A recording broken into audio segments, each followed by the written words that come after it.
สบายดีสวัสดีพ่อแม่พี่น้องมื้อนี้พบกันคือเก่าเด้อที่จ้องสะเพชลูกศาลามื้อนี้เฮาตื่นมาในเวลาบ่แม่นเนาะทุกคนเวลา5:40เนาะก็มานึ่งข้าวมื้อนี้มีภารกิจสิลงไปใส่บาตรเนาะทุกคนก็เลยตื่นแต่ดึกๆเช้าๆยังบ่ทันได้แจ้งซำเนาะกับมื้อนี้อากาศเย็นหนาวทุกคนมื้อนี้นะ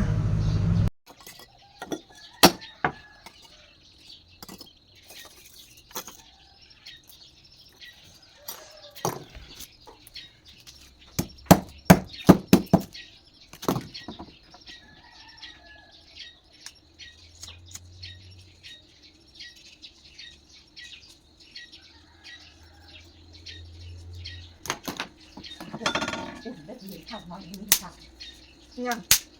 ว้าวนี่ก็ช่างหลังชิ้นก่อนข้างเขาอีกนี่อุ่นก็เย็นนะเนี่ยพอขึ้นสวยกำลังมันชิ้นเพ็งแต่ว่าเช้าอีกเบิ่งเช้า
เปล่าหนาดู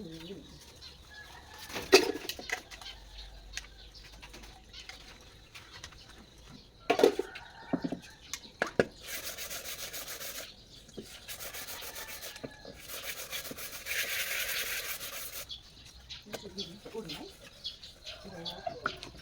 ผมวางแล้วก็ปุ๊บ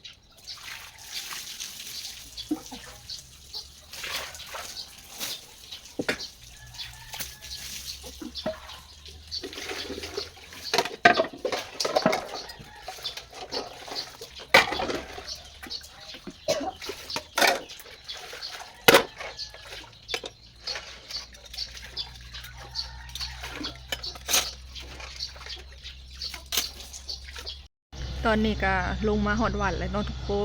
นเนาะข้าวขลุกขล้นพ่อแม่พี่น้องปิ้งปลาไว้ตัวหนึ่งไว้ให้น้องแพรวเพิ่นนั่นเบิ่งให้เนาะปุ๊กเพิ่น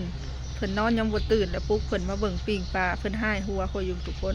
ข้าวคิดว่าอันคนลงมาหลายแล้วเนาะเพราะว่าตอนนี้มันก็7 โมงแล้วปกติก็7 โมงก็คือว่าคนนั่นลงมาหลายแล้วเนาะจนสิเทศจนนั่นสิเข้าอันสู่อันนั้นแล้วแต่ลงมาวันนี้ยังเงียบอยู่ทุกคนยังบ่มีใครเลยยังมีแค่2-3 คนหนึ่งก็อุตส่าห์พาวเนาะปิ้งปลาน้ำกระจนบ่สุกผัดว่าคนมาสายแหงวันนี้เนาะปกติสำนี้ค่ะคนนะเต็มวัดก็ได้พ่อแม่พี่น้องแต่มื้อนี้บ่มีเลย2-3 คนอยู่ถือว่าคนลงมาสายแหงอะไรเนาะมื้อนี้เนาะคนหาก็เริ่มทยอยลงมาเนาะทุกคนมาเด้อพ่อแม่พี่น้องมาเอาบุญเอาศีลนำกันวันศีลใหญ่วันพระใหญ่เนาะลงมาตักบาตรหยาดน้ำเด้อพ่อแม่พี่น้องเปิดเอาดินถมเดินวัดมาทุกคนตอนนี้เขาก็ขึ้นไปถึงวัดพุ่นแหละเนาะมื้อนี้อากาศหนาวเนาะทุกคนเขาก็ใส่เสื้อยุยๆมาอมคอหน่อยหนึ่งเนาะบรรยากาศตอนเช้าก็เย็นเนาะตอนเที่ยงก็สีธรรมดาสีอุ่นๆหน่อยหนึ่งเดี๋ยวเขาสิขึ้นไปถึงวัดก่อนเนาะทุกคนสภาพก็คือพาวแต่ยังบ่มีใครเลยยังบ่มีใครเลยทุกคน ยังโล่งๆอยู่เนาะ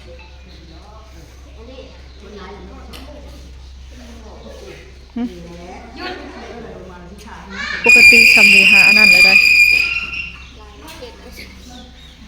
ปกติสำนีหาอันนั้นแล้วจน เทศเลยมื้อนี้โล่งคัก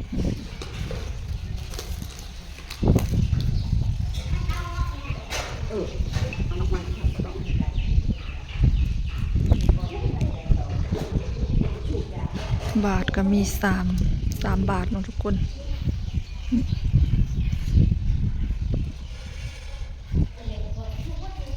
แม่เพิ่นก็ลงมาเนาะมันจะพอบ่ได้ลง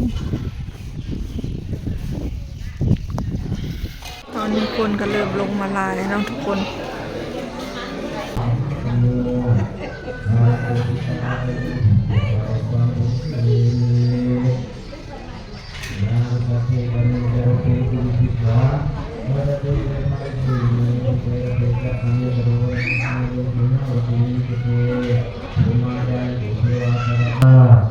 สัมพุทธัสสะ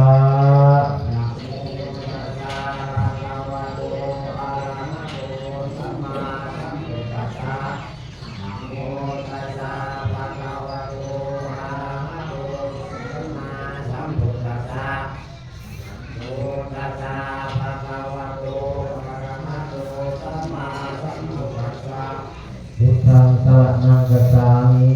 ทางสรณังคัจฉามินะโมตัสสะภะคะวะโตอะระหะโตสัมมาสัมพุทธัสสะนะโมตัสสะภะคะวะโตอะระหะโตสัมมาสัมพุทธัสสะพุทธะพุลังธัมมะพุลังสังฆะพุลังพุทโธเมนะโธธัมโมเมนะโธ ใส่บาตรทุกคนมาเด้อใส่บาตรกัน ภาวิกาสมาภิเวชาตาอุนาสังสารนิสารังวันโนสุขังอาราธายะอิมินาปุญญกรรมินาอุปจายะปุโรตาระอาจาริโยปะตาระจามาตาปิตาจานาตาตาปิญามามังสุริโยจันทิมาลาตาภิลาวัตตานาลาติตาภูมามาลาตาติตาจาตุโลกาปาลาจาเทวตายาโมเมตามโนจัตตามัจจตาเววิกาปิจาตาเปสัตตาทุกิโยสุปุญญานินาคาตานิเมสุตังจติวินาเตตุ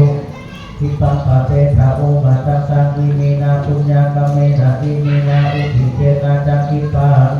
ทุลาเปเตวะตันุปาทานาเจธานังเยทัตตาเนหินาธัมมายาวานิพานันโตมามังนัจจตุสัพพะตาเนวานัจจโตภาเวอุตุจิตังนาติปัญญาตันเลโกวิวิญังหินามาลาไลปัสสุโนกาจังสาตุวิวิเนตุเนพุทธาภิปาวะโตนาโท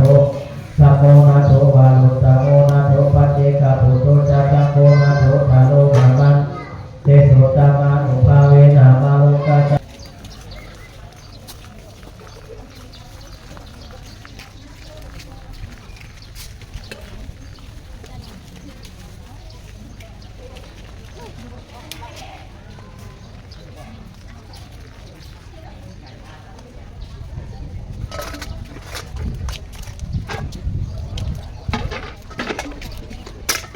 นี่เขาก็มาฮอดเทือนแล้วเนาะทุกคนเขาก็มาลวกผักที่ส้มกระดังกลมสิมา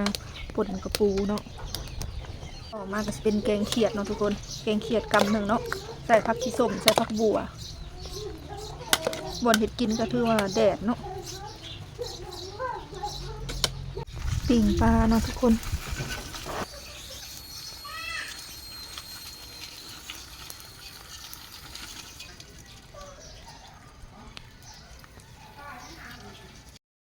คอโตกินข้าวกันเด้อพ่อแม่พี่น้องเดี๋ยวเราก็สิไป